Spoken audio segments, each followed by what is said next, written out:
Hello दोस्तों, हाजिर हूँ एक नई वीडियो के साथ। आज का वीडियो है कि आपने अमेरिका का B1 B2 visit visa, tourist visa, business visa सारी एक ही कैटेगरी है। ये कैसे अप्लाई करना है, कहाँ से शुरू करना है, ये एक बहुत बड़ा सवाल है। हर बंदा ये सवाल पूछता है कि मैं कहाँ से शुरू करूँ, मेरी स्टार्ट क्या है।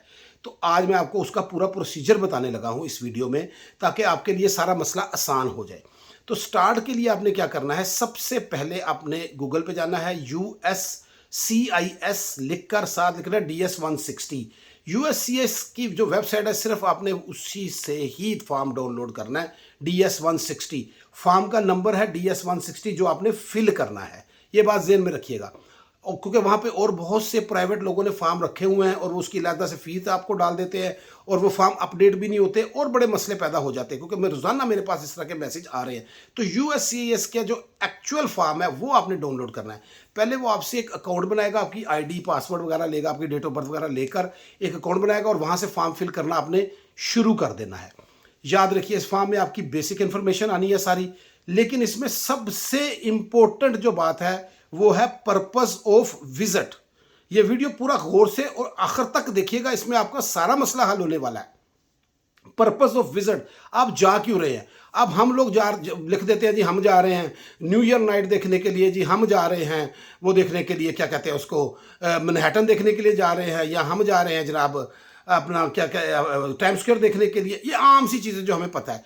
यहाँ से बाहर निकले, और बहुत से मौजूद है। मैंने अपने टिकटॉक बॉबी अमेरिका वाला के ऊपर भी तो डिटेल के साथ वीडियो बनाए हुए, वो भी आप ज़रा जाके देखिएगा कि यहाँ से निकले बहुत से आइडिया है। नियाग्रा फॉल कहे, आप कहे जी मैं जा रहा हूँ सबसे पहला डिज्नीलैंड देखने के लिए LA में। मैं एक काश्तकार हूँ, मैं एक किसान हूँ, मैं वहाँ की काश्तकारी कैलिफोर्निया देखने जा रहा हूँ, मैं खजूरों के बाग देखने जा रहा हूँ, डेट्स फार्म देखने जा रहा हूँ, मैं एरिजोना में सिट्रस देखने जा रहा हूँ, मैं म्यूज़ियम का बहुत शौकीन हूँ, मैं DC जाऊँगा, म्यूज़ियम देखूंगा कि वहाँ सारे म्यूज़ियम फ्री हैं, मैं न्यूयॉर्क के म्यूज़ियम देखूंगा, मैं नियाग्रा फॉल देखने के लिए जा रहा हूँ। इस तरह की चीज़ें करें। छोड़ दें आप न्यू ईयर नाइट को। न्यू ईयर नाइट के ऊपर आप वो वीज़े नहीं देते, उनको पता चल गया कि ये सब गेम है, ठीक है। तो ये आप ज़हन में रखिए। तो पर्पस ऑफ विजिट का क्योंकि सवाल होना है, इसलिए मैं इसके ऊपर ज़्यादा जोर डालता हूँ कि पर्पस ऑफ विजिट यूनिक हो और सही पर्पस ऑफ विजिट हो। अगर आपका कोई रिश्तेदार है तो आपने क्या करना है कि उससे एक लेटर ले लेना है, इन्विटेशन लेटर, कि कोई उसकी शादी हो रही है, किसी की सालगिरह है, किसी की ग्रेजुएशन है, वो और सोने पे सुहागा हो जाएगा, आपके लिए मजीद बेहतर हो जाएगा। तो पर्पस ऑफ विजिट इस फॉर्म में बहुत इंपॉर्टेंट है। सिर्फ मैं एक ही बात डिस्कस कर रहा हूँ, बाकी वो आपकी फाइनेंशियल सिचुएशन लेगा, आप काम क्या करते हैं। एक बात याद रखें, DS160 जो है ये आपका वकील है, ये इसने आपके जाने से पहले ही बोलना है। और मैं आपको एक बात बताऊं, मैं एक्चुअल कोई बंदा नहीं बता सकता, लेकिन मेरी जो एक्सपीरियंस की बुनियाद पर यह बात है कि आपके जाने से पहले जब आपका DS160 बोलता है, वो पहले ही अपना माइंड बना चुका होता है मोस्ट ऑफ द टाइम कि इस बंदे को वीज़ा देना है कि नहीं देना। उसमें अब आपने क्या क्या डालना, वो कहता है जितना गुड़ डाले उतना मीठा होता है। उसमें अगर आपकी कोई ट्रैवल हिस्ट्री है वो प्लस पॉइंट है, ज़रूरी नहीं है। अगर आपके पास स्ट्रॉन्ग बैंक स्टेटमेंट है वो प्लस पॉइंट है, ज़रूरी नहीं है। अगर आपके पास कोई एसेट्स है वो प्लस पॉइंट है, ज़रूरी नहीं है। बहुत सारी चीज़ें हैं, बहुत सारी बुनियादें हैं। उसने देखना क्या है, उसने देखना यह है वीज़ा अफसर ने कि आपकी अपने मुल्क में टाइज कितनी स्ट्रॉन्ग है, कितने मजबूत है। आपके बीवी बच्चे भी आपकी स्ट्रॉन्ग टाइज में आते हैं। यार इसके बीवी बच्चे यहाँ ये वापस आएगा, यार ये सरकारी मुलाजिम है ये वापस आएगा, यार इसका बिजनेस है ये वापस आएगा, यार इस तंजीम के साथ एसोसिएट है इसने वापस आना है। ये आपने उसको शो करवाना है। ये बैंक स्टेटमेंट क्यों कहा जाता है? बैंक स्टेटमेंट रिक्वायरमेंट नहीं है, लेकिन क्यों कहा जाता है जी बैंक स्टेटमेंट बनाए? जी बैंक स्टेटमेंट बनाने का मकसद ये होता है कि देखना है कि उसके पास फंड तो है ना, उसके पास इतना पैसा है कि वो जाएगा। अब ये एक बंदा मेरी तरह का आम सा बंदा लेबर कर रहा है, वो वीज़ा अप्लाई कर दे और वो ये सोचे कि बगैर बैंक स्टेटमेंट के मुझे वीज़ा मिल जाएगा, क्योंकि वो बैंक स्टेटमेंट नहीं देखते, तो ये झूठ है, ये फ्रॉड है। बैंक स्टेटमेंट वो देखते हैं। अगर वो नहीं देखते तो इसका मतलब होता है DS160 में आपने हर चीज़ एक्सप्लेन कर दी हुई है, इसलिए वो बैंक स्टेटमेंट नहीं देखते। और लोग समझते हैं जी बैंक स्टेटमेंट नहीं देख रहे, ये बात नहीं है। बैंक स्टेटमेंट चाहिए, फंड्स शो कराएं। जब उसको शक पड़ता है कि नहीं यार ये मुझे मुतमिन नहीं कर रहा, कहता निकालो बैंक स्टेटमेंट दिखाओ, अपने टैक्स दिखाओ, तुम टैक्स दे रहे हो, ये सारी चीज़ें चेक करते हैं। तो ये सारी चीज़ें आपने उस फॉर्म में फिल करनी है। उस फॉर्म को आपने करना है सबमिट। तो आपको एक मिलेगा कन्फर्मेशन नंबर, वो आपने अपने पास लिख लेना है।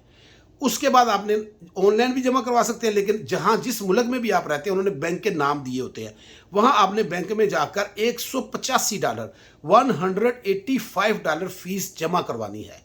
वो लेकर उसकी रसीद आ जाएगी आपके पास। अब रसीद भी आ गई, कन्फर्मेशन नंबर भी आ गया। ये सारा काम आप खुद कर रहे हैं। अगर समझ ना लगे तो मेरे इसी चैनल के ऊपर मैंने पूरा फॉर्म फिल करने का तरीका भी बताया हुआ है, लाइन बाय लाइन। वो मैं फिर दोबारा से आपको बता दूंगा। और किसी को समझ नहीं लगे मुझसे सवाल भी कर सकता है। और मेरे इंस्टाग्राम बॉबी_अमेरिका वाल पे भी सवाल कर सकता है, मेरे टिकटॉक बॉबी अमेरिका वाला से भी आके सवाल कर सकता है, और यहाँ भी कर सकता है। मैं पूरी आपकी हेल्प करूंगा और ये सारी फ्री ऑफ कॉस्ट है। अब ये आप आ गए, अब आपने आकर अगला काम क्या करना है, अपॉइंटमेंट बनानी है कि यार मुझे वीज़ा की मैंने जाना है इंटरव्यू के लिए। वो अपॉइंटमेंट देता है, आजकल अपॉइंटमेंटें बड़ी लंबी मिल रही हैं, तो उसको मुख्तसर करने का तरीका भी मैंने बताया। वो कैसे है कि आपने रात को 2-3 बजे जब खामोशी होती है, मोस्टली लोग सो जाते हैं, उस वक्त आपने ऑनलाइन होना है। उस वक्त डेटें पीछे आ रही होती हैं, काफ़ी कैंसिल हो रही होती है, काफ़ी के इंटरव्यू हो रहे होते हैं। तो ये एक देसी टोटका है कह सकते हैं आप। तो बहुत सारे लोगों को मैंने ये कहा और उन्होंने अपनी डेटें 1 साल से 2-2, 3-3 महीने पे लेकर आ गए। लेकिन पहली दफ़ा ही उसको एक्सेप्ट नहीं कर लेना, देखना है, नीचे आने देना, क्योंकि 2 से या 3 दफ़ा वो आपको चांस देगा डेट दोबारा करने का। उसके बाद उसने फिर आपका वो लॉक कर देना है, आपका अकाउंट ही लॉक कर देना है उसके ऊपर के पास। अब यही आपका इंटरव्यू है। तो पहले देखते रहना, रोज़ाना देखे। जैसे आप देखते हैं 2 महीने रह गए हैं तो क्लिक कर दे और वो आपके इंटरव्यू की डेट आ जाएगी। अब इंटरव्यू की डेट आ गई है, अब आपने क्या करना है, जो डॉक्यूमेंट्स हैं मुतलका आपके, कोई भी जो आपने प्ली ली हुई है, जो आपने पर्पस ऑफ विजिट लिखा हुआ है, वो सारे डॉक्यूमेंट्स गैदर करने हैं। वो सारे आपने उसकी फाइल बनानी है खूबसूरत सी। DS-160 चला गया, वो आपका वकील जा चुका है, अब वो आपकी जगह पे बोलेगा, लेकिन वो वकील के पास जो डॉक्यूमेंट्स है, वो जो उसने दिखाने हैं वो आपके पास है, वो आपने लेकर जाने हैं। ठीक है, वो सारे आपने बनाने हैं। जो टाइम है उससे पहले जाएं, क्योंकि लाइनें लंबी होती है, टाइम निकल ना जाए। अगर आप दूसरे शहर से आ रहे हैं, कोशिश करें एक रात पहले चले जाएं। वीज़ा अफसर के पास आपने जाना है। मैं एक ही वीडियो में सारा कुछ क्लियर कर रहा हूँ ताकि लोगों के लिए आसानी हो जाए। वीज़ा अफसर के पास आपने जाना है, वहाँ आप जब बैठेंगे अच्छे ड्रेस पहन कर जाएं, कैजुअल ड्रेस ना पहने। कोई पैंट कोट टाई की कोई वो नहीं है कि टाई ला के जानी, पैंट कोट पा के जाना, नो वे। लेकिन साफ़ सुथरी पैंट शर्ट भी पहनी हो, साफ़ सुथरी शलवार कमीज पहनी हो, कोट पहना हो, जैकेट हो, अच्छा सा हो। ये नहीं है कि कैजुअल टी-शर्ट पहनकर आप चले गए हैं और जीन्स पहनकर चले गए हैं, इस तरह नहीं। थोड़ा सा बेहतर, यानी कि आपकी प्रेजेंटेशन अच्छी लगे वहाँ जाके। उसने आपसे जो 80% वो सवाल करता है, वो पर्पस ऑफ विजिट का सवाल कर रहा है कि क्यों जा रहे हो भाई तुम। बहुत ज़्यादा ये सवाल होता है। तो पर्पस ऑफ विजिट के ऊपर फिर आपने अपना बताना है। और एक टिप दे दूं दरमियान में, आपने चुप नहीं करना, मुसलसल बता। जो जैसे ही आप खामोश होंगे, सोचने लगते हैं ना आपके उसके सवाल के जवाब में, तो वो क्या होता है, उसको पता चल जाता है कि यार ये इसको कुछ पता नहीं है, ये बस एवं रटे लगा कर आया, इसको किसने सिखाया है। तो जो भी आप पर्पस ऑफ विजिट लिख रहे हैं उसकी तैयारी मुकम्मल करके जाएं, आपको पता हो कि आप क्या करने जा रहे हैं। चुप नहीं करना, वहाँ पे आपने बोलते जाना, उसको बताना है। फिर वो और सवाल आपके पर्सनल पूछेगा, बीवी बच्चों का पूछेगा, पहले विजिट क्यों नहीं है। अगर एक बहुत इंपॉर्टेंट सवाल होता है, यार तुम्हारा कोई विजिट नहीं है पहले किसी मुल्क में, नए पासपोर्ट वालों से वो पूछता है, तो उसको कह रहा है कि मैं अपना कैरियर बना रहा था ना, मैं अपनी ज़िंदगी बेहतर कर रहा था, बीवी बच्चे देख रहा था, शादी का सोच रहा था, शादी की, माँ बाप को मैंने संभालना था। हमारा कल्चर ऐसा है ना, हमारा एक सिस्टम है, तो हमने ये करना था। अब मुझे थोड़ी फुर्सत थी तो मैंने कहा चले मेरे पास फंड्स भी हैं तो मैं अमेरिका एक्सप्लोर करूँ। सारी ज़िंदगी मैंने अमेरिका का सुना है, तो मैंने कहा अमेरिका को एक्सप्लोर करके वो हो सकता है। अगला सवाल आपसे ये करे, वाई अमेरिका, तो आपने कहा सुपर पावर, दुनिया का नंबर 1 मुल्क। कौन है जो अमेरिका जाना नहीं चाहता, कौन है जो अमेरिका का ख्वाब नहीं देखता। हर बंदा अमेरिका जाना चाहता है, अमेरिका को देखना चाहता है। इस तरह की गुफ्तगू आपने करनी है। अगर आपको इंग्लिश नहीं आती तो अपनी जो भी ज़बान है, जहां भी आप रहते हैं, अपनी ज़बान में इंटरव्यू दे ताकि आप खुल के बात कर सकें।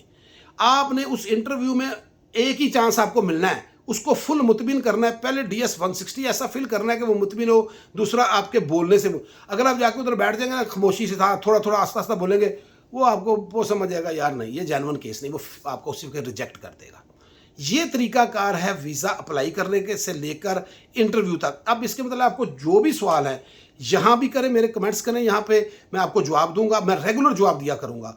और दूसरी बात यह क्या, मेरे टिकटॉक बॉबी अमेरिका वाला पेज है, उसका भी मैंने लिंक डिस्क्रिप्शन में दे रहा हूँ, उसकी नाम, और इंस्टाग्राम का भी दे रहा हूँ डिस्क्रिप्शन में। आप वहाँ भी जाकर मुझसे रब्ता कर सकते हैं। कोई भी सवाल हो आप मुझसे पूछ सकते हैं। थैंक यू सो मच, आपके टाइम का बहुत शुक्रिया।